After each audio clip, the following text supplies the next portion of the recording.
പുതിയൊരു വീഡിയോയിലേക്ക് എല്ലാവർക്കും സ്വാഗതം. ഇന്ന് ഞാൻ നല്ലൊരു റീഫ്രഷിംഗ് ആയിട്ടുള്ള ഡ്രിങ്കിൻ്റെ റെസിപ്പി ആയിട്ടാണ് വന്നിട്ടുള്ളത്. കീനോ ഫ്രൂട്ട് കൊണ്ടാണ് ഞാൻ ഈ ജ്യൂസ് ഉണ്ടാക്കുന്നത്. ഇതിന് സിട്രസ് എന്നും പറയും. കാണുമ്പോൾ നമ്മുടെ ഓറഞ്ചിനെ പോലെ തന്നെയുള്ളൊരു ഫ്രൂട്ടാണിത്. ഓറഞ്ച് പക്ഷേ പച്ച കളറിലും ഓറഞ്ച് കളറിലും ഒക്കെയാണ് നമുക്ക് കിട്ടുന്നത്. ഈ ഒരു ഫ്രൂട്ട് ഓറഞ്ച് കളറിൽ മാത്രമാണ് കിട്ടുക. ഓറഞ്ചിനേക്കാളും നല്ല മധുരമുള്ള ഒരു ഫ്രൂട്ട് കൂടിയാണിത്. ഇതിൻ്റെ തൊലിക്ക് ഓറഞ്ചിൻ്റെ തൊലിയേക്കാളും കുറച്ചധികം കട്ടി കൂടുതലുമാണ്. ഇനി ഇതിൻ്റെ ജ്യൂസ് എങ്ങനെയാണ് ഉണ്ടാക്കുന്നതെന്ന് നോക്കാം. ജ്യൂസ് ഉണ്ടാക്കാൻ വേണ്ടിയിട്ട് ഞാൻ 2 കിനോ എടുത്തിട്ടുണ്ട്. ഇത് കഴുകിയെടുത്ത് വെച്ചതാണ്. ഇതിൻ്റെ മുകൾ ഭാഗത്തുള്ള തൊലി 2-3 പീസ് ചെറുതായിട്ടൊന്ന് കട്ട് ചെയ്തിട്ട് മാറ്റി വെക്കാം.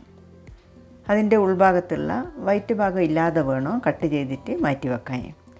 ഇത് കൂടി ചേർത്താൽ ജ്യൂസിന് നല്ലൊരു ഫ്ലേവർ ഉണ്ടാകും. അതിന് വേണ്ടിയിട്ടാണ് ഇത് കട്ട് ചെയ്തിട്ട് മാറ്റി വെക്കുന്നത്. ബാക്കി തൊലി കളഞ്ഞിട്ട് ഇതുപോലെ റൗണ്ടായിട്ട് കട്ട് ചെയ്തിട്ട് അതിൻ്റെ ഉള്ളിലുള്ള സീഡെല്ലാം എടുത്ത് മാറ്റണം. അല്ലെങ്കിൽ ജ്യൂസിന് ഒരു കയ്പ്പ് രസം ഉണ്ടാകും. കട്ട് ചെയ്ത് സീഡൊക്കെ മാറ്റിയിട്ട് എടുത്തിട്ട് ഇതൊരു മിക്സിയുടെ ജാറിലിട്ട് കുറച്ച് മാത്രം പഞ്ചസാര കൂടി ചേർത്ത് കൊടുക്കാം. ഇതിൽ പഞ്ചസാര ചേർക്കണമെന്നില്ല, അല്ലാണ്ട് തന്നെ ഇത് നല്ല മധുരം ഉണ്ടാവും.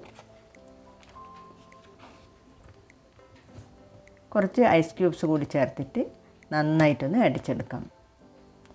ഞാനിത് അടിച്ചെടുത്തിട്ടുണ്ട്. ഇതൊരു അരിപ്പയിൽ ഒഴിച്ചിട്ട് അരിച്ചെടുക്കാം.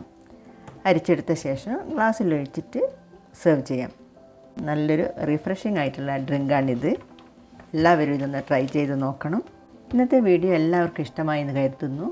വീഡിയോ ഇഷ്ടമായിട്ടുണ്ടെങ്കിൽ നിങ്ങൾ എൻ്റെ ചാനൽ ഇതുവരെ സബ്സ്ക്രൈബ് ചെയ്യാതെയാണ് കാണുന്നതെങ്കിൽ ഒന്ന് സബ്സ്ക്രൈബ് ചെയ്ത് സപ്പോർട്ട് ചെയ്യണം. നിങ്ങളുടെ അഭിപ്രായങ്ങൾ കമൻറ്റിലൂടെ അറിയിക്കുകയും വേണം. അടുത്ത് തന്നെ നല്ലൊരു റെസിപ്പിയുമായി വീണ്ടും വരാം. താങ്ക്